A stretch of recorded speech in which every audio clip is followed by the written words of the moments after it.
고요했다. 도시의 심장 서울, 그 젖줄인 한강의 밤은 평화 그 자체였다. 강물은 묵묵히 흘렀고 강변의 가로등은 어둠을 부드럽게 쓰다듬었다. 편의점 앞 벤치, 늦은 밤에 허기를 달래려던 두 남자가 있었다. 화려한 무대 조명을 잠시 등지고 캔맥주와 컵라면이라는 소박한 메뉴로 하루의 피로를 녹여내던 가수 이찬원과 영탁. 그들에게 이 시간은 소중한 쉼표와도 같았다. 하지만 그 평화는 날카로운 고성과 함께 산산조각 났다. 아, 너 이리 와봐. 정적을 깨뜨린 것은 20대 청년들의 격앙된 목소리였다. 사소한 시비가 불씨가 된 듯 두 청년은 금방이라도 서로에게 주먹을 날릴 듯한 일촉즉발의 상황을 연출했다. 주변의 웃음소리가 순식간에 공포 어린 침묵으로 바뀌었다. 사람들의 시선이 그들에게 쏠렸고 공기는 팽팽한 고무줄처럼 긴장감으로 가득 찼다. 누군가는 자리를 피했고 누군가는 스마트폰을 꺼내 들었지만 누구 하나 선뜻 나서지 못하는 공포의 교착 상태. 한강의 낭만적인 밤은 순식간에 폭력의 그림자가 드리운 아수라장으로 변해가고 있었다. 이찬원과 영탁의 눈빛이 교차했다. 그 짧은 순간 수만 가지 생각이 스쳐 지나갔다. 유명인인데 괜히 얽히는 거 아닐까? 잘못 끼어들었다가 스캔들이라도 나면 어떡하지? 어둠 속에 몸을 숨기고 모른 척 지나칠 수도 있었다. 그것이 어쩌면 연예인이라는 직업을 가진 그들에게 가장 안전한 선택지였을지도 모른다. 그러나 그들은 달랐다. 그들의 선택은 단 1초의 망설임도 없었다. 그것은 본능에 가까운 한 사회의 책임감 있는 어른으로서의 결단이었다. 이찬원의 손이 번개처럼 움직였다. 그는 주머니에서 스마트폰을 꺼내 들었다. 어둠 속에서 그의 얼굴을 비추는 액정의 빛은 마치 혼돈 속에서 질서를 찾아 나선 등대처럼 보였다. 그의 눈은 오직 하나의 목표, 110이 불나는 3개의 숫자에 고정되어 있었다. 이것은 단순한 전화가 아니었다. 폭력으로 치닫는 상황을 막을 유일한 생명선이자 공공질서를 향한 강력한 신호탄이었다. 이찬원의 엄지손가락이 녹색 통화 버튼을 힘주어 눌렀다. 전화 연결음이 들리는 그 짧은 순간은 영원처럼 길게 느껴졌다. 그는 침착하지만 단호한 목소리로 상황을 요약했다. 한강 공원 산책로입니다. 20대 남성 2명이 물리적 충돌 직전입니다. 주변에 군중이 몰리고 있습니다.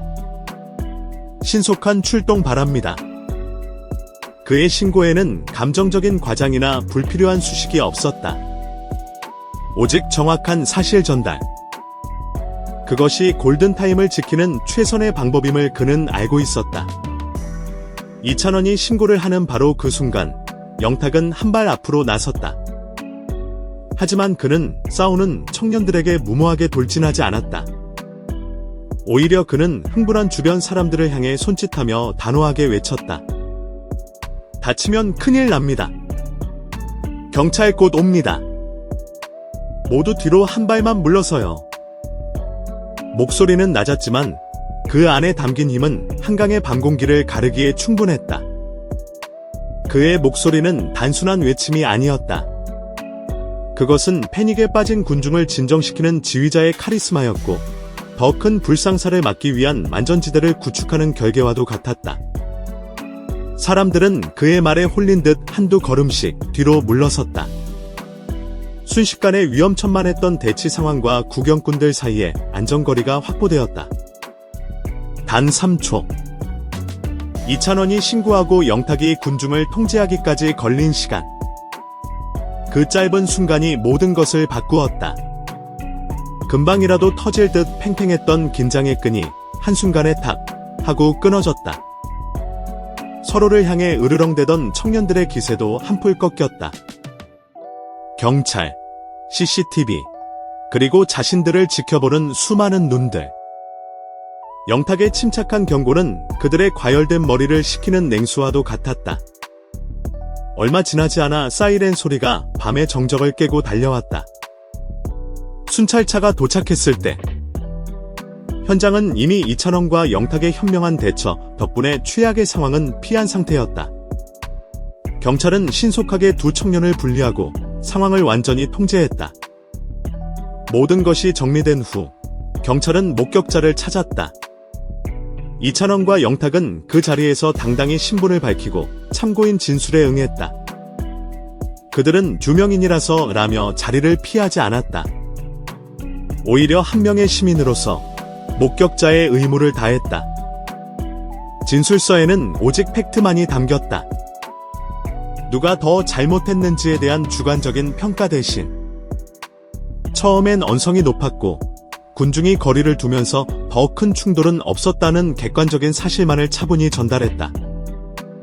경찰은 두 사람의 대처에 감탄하며 말했다. 신고가 빨랐고 무엇보다 군중을 안전하게 뒤로 물리신 것이 정말 현명했습니다. 두 분의 침착한 대응 덕분에 아무도 다치지 않고 사건이 마무리될 수 있었습니다. 모든 절차가 끝나고 돌아오는 길, 테이블 위의 라면은 차갑게 식어버렸고 맥주의 탄산은 모두 날아가 버렸다. 하지만 두 사람의 얼굴에는 후회나 아쉬움 대신 깊은 안도감과 옅은 미소가 번졌다. 오늘은 이게 맞는 밤이었네? 그래, 이 정도면 충분히 잘 보낸 거지. 그날 밤, 그들은 뜨거운 라면 한 그릇을 잃었지만 그보다 더 뜨거운 시민 의식을 세상에 보여주었다. 이 소식은 다음날 SNS를 통해 퍼져나갔고 사람들은 열광했다.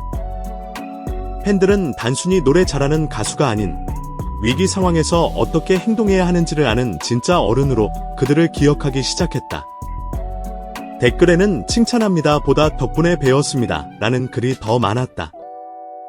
이찬원과 영탁이 그날 밤 한강에서 보여준 것은 영웅의 무모한 돌진이 아니었다. 그것은 신고, 거리 확보, 침착한 중재라는 우리 모두가 알고 있지만 실천하기 어려운 가장 기본적인 원칙이었다. 그들은 이름값으로 상황을 해결하려 하지 않았고 절차의 힘을 믿었으며 시민의 역할에 충실했다. 그들의 선택은 수많은 사람들에게 배웠습니다라는 반응을 이끌어냈다. 누군가는 아이와 함께 기사를 읽으며 설명해 주었다고 했다. 자극적인 장면이나 무모한 돌진 없이 오직 순서와 태도만으로 훌륭한 교본이 된 것이다. 한강은 어제와 같이 오늘도 흐른다. 그날 밤의 소라는 이미 물소리에 섞여 사라졌지만 하나의 장면만은 우리 가슴 속에 선명하게 남아있다.